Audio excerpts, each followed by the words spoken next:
Oras ng pagmamasid sa kalikasan ni Johnny.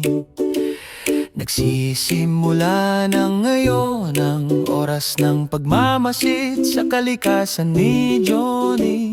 Malambot na kalangitan sa itaas, kalmadong lupa sa ilalim ng ating daan. Tahimik na mga mata, malayang iisipan, mabagal na pinagmamasdan ng kalikasan. Kami lang ni Johnny ito pa. Lumipad ang mga ulap, may mga hugis sa asul, mahinahong itinuro ni Johnny. Nakakakita ako ng kuneho, ikaw ba? Nagsisimulang bumulong ng mga sikreto ang mga dahon sa mga puno. Mga kaluskos na lumulutang kasabay ng simoy ng hangin.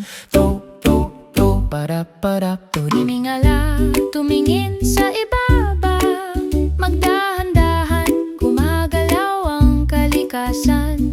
Sa isang banayad na tula, sinasabi ng mga ulap at dahon, halika at tingnan.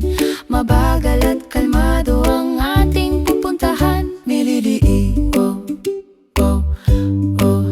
maliliit na kulisap na gumagapang pula at maliliit. Lumuhod si Johnny, pinagmamasdan niya silang lahat. Titit, nakangiti ang mga bulaklak, napakaliwanag ng mga kulay. Mga paru-paro na sumasayaw sa malambot na sikat ng araw.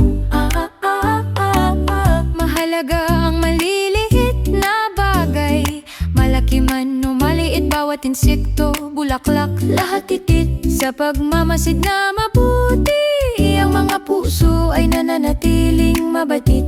Ang kalikasan ay nagtuturo ng isang mapayapang